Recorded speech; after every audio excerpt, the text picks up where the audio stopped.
Assalamualaikum warahmatullahi wabarakatuh. Kembali lagi di channel Klub Belajar. Dan kali ini kita akan membahas FR Diktin. Ini FR terbaru di tahun 2002. Semoga bisa membantu teman-teman semua untuk mendapatkan bayangan kira-kira nanti soal FR-nya akan seperti apa. Oke, kita masuk dulu di bagian FR TWK. Ya, di sini pengalaman dari teman-teman, katanya TWK-nya itu berasa TKP guys. Tapi kalau saran sih teman-teman tuh nggak usah mengkotakkan ataupun maksudnya mengsugesti bahwa nanti TWK itu akan susah atau akan seperti apa. Tapi yang penting istilahnya kita tuh ngerti soalnya tuh seperti apa dan inti dari pertanyaan itu apa, sehingga nanti ketika kita jawab kita akan bisa dan gampang untuk menjawab soal yang benar dan tepat. Oke, kita langsung masuk aja. Di soalan pertama di FR-nya tuh ada yang bilang soalnya tuh tentang kesalahan yang dilakukan si tokoh dalam cerita dan melanggar Undang-Undang Negara Republik Indonesia NKRI dalam hal apa gitu ya. Jadi nanti di soalnya tuh ada cerita panjang dan ada si tokoh ini dia tuh yang tingkah dia ataupun kelakuan dia yang melanggar UUD Negara Kesatuan Republik Indonesia itu yang seperti apa, dalam hal apa gitu ya.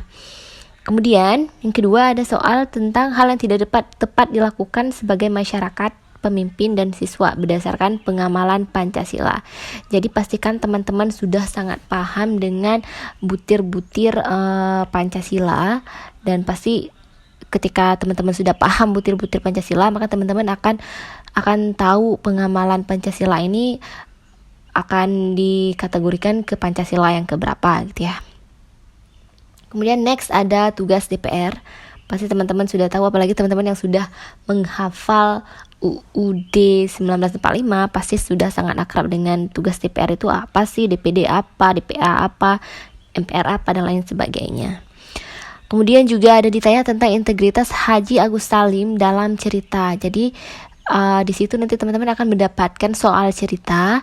Kemudian yang ditanya adalah bentuk integritas yang dilakukan oleh Haji Agus Salim itu seperti apa dalam cerita tersebut. Kemudian untuk bahasa Indonesia ada ditanya tentang inti paragraf, kemudian nilai moral dari cerita, kalimat efektif, tanda baca yang salah, dan ide pokok paragraf. Dan ini pasti kalau berbicara bahasa Indonesia pasti pertanyaannya ini aja gitu ya. Ada apa itu inti paragrafnya, apa nilai moral yang bisa didapatkan, kemudian kalimat efektif nya yang mana, ataupun mungkin ada kalimat yang tidak efektif disuruh identifikasi sama kita gitu ya. Kemudian untuk yang keenam ditanya tentang penulisan gelar teman-teman. Jadi teman-teman harus memfamiliarisasikan jiwa teman-teman dengan penulisan gelar ya.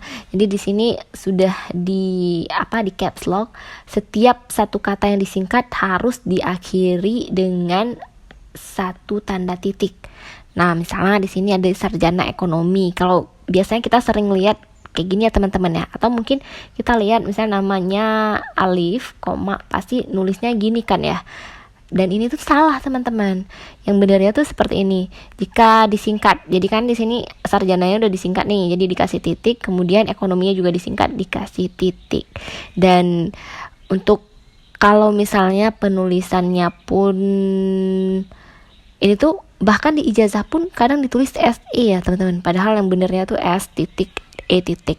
Dan jika dia punya 2 gelar, teman-teman bisa perhatikan, pertama ada, bahkan di sini ada 3 gelar, ada profnya dengan huruf P-nya yang besar, kemudian ini yang kecil dan dikasih titik, kemudian nama, baru kemudian SE, tetap dikasih S titik E titik, kemudian dikasih koma, dan ada gelar satu lagi M titik SI, karena ini adalah master apa nih teman-teman, master science ya. Jadi ini sama ya, jika pun titelnya ini berbahasa Inggris, maka penulisan juga akan seperti ini, Master of Science atau MA. Teman-teman mungkin pernah melihat MA juga ditulisnya seperti ini ya teman-teman ya. Nah, walaupun yang sering kita lihat seperti ini, tapi yang benarnya seperti ini. Jadi dari sekarang tuh biasakan yang benar, jangan membenarkan yang biasa gitu ya. Oke, ini ada contoh lagi yang SAP, administrasi publik dan lain sebagainya. Teman-teman nanti bisa baca dan dalami lagi penulisan gelar yang benar itu seperti apa. Kemudian yang ketujuh ada di TWK juga ditanya tentang sejarah teman-teman, tentang konsep Pancasila. Makanya dari sekarang teman-teman tuh coba diulang-ulang lagi sejarah tentang Indonesia, kemudian konsep Pancasila, kemudian amandemen UUD yang 4 kali diingat-ingat, kemudian tentang BPUPKI, pengaruh Perang Dunia II terhadap perjuangan kemerdekaan Indonesia, tentang bab dan pasal tentang presiden ya teman-teman, kemudian KNIP, dan ini yang tadi ya sudah ya, penulisan gelar yang benar. Jadi mungkin itu saja untuk FR kali ini, dan nanti kita akan buat video selanjutnya FR untuk TIU. Oke, jangan lupa subscribe, comment, like, and share.